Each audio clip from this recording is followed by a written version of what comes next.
Brilliance Audio presents Ticktock by Dean Koontz, performed by Graham Halstead.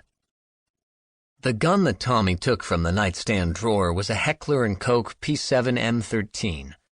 He had purchased it years ago after the Los Angeles riots sparked by the Rodney King case.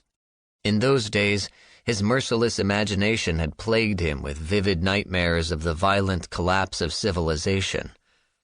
His fear had not been limited to dreams, however. He'd been anxiety-stricken for a month or two and uneasy for at least a year, expecting social chaos to erupt at any moment, and for the first time in a decade, he had flashed back to childhood memories of the bloody carnage that had followed the fall of Saigon in the weeks immediately before he and his family had escaped to sea. Having once lived through an apocalypse, he knew that it could happen again. Orange County had not been besieged by the rampaging mobs that had chased Tommy through his dreams, however, and even Los Angeles had soon returned to normal, although normal couldn't accurately be called civility in the City of Angels these days. He had never needed the pistol. Until this minute. Now he desperately needed the weapon, not to hold at bay the expected band of looters, not even to defend his home from a single burglar, but to protect himself from a rag doll, or from whatever was hidden within the rag doll.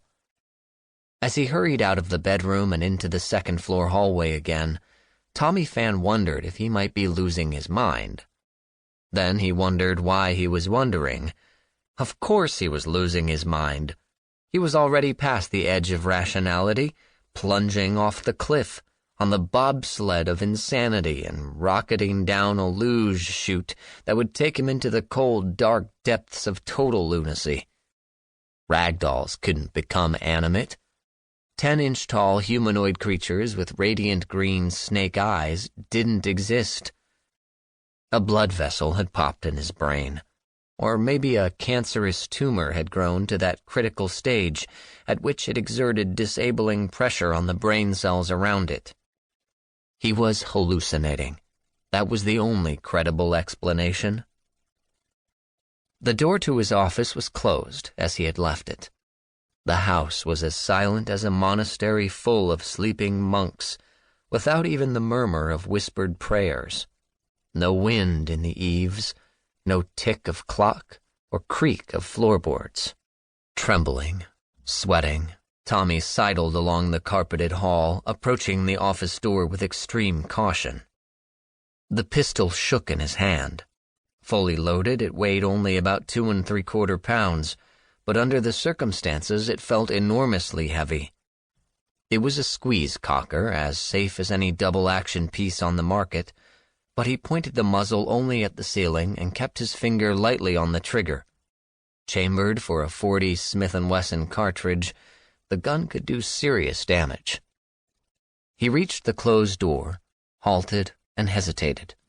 The doll, or whatever was hiding in the doll, was far too small to reach the knob. Even if it could climb up to the knob, it would not have sufficient strength or be able to apply enough leverage to open the door. The thing was trapped in there. On the other hand, how could he be so confident that it wouldn't have the requisite strength or leverage? This creature was an impossibility to begin with, something out of a science fiction film, and logic applied to this situation no more than it applied in movies or in dreams.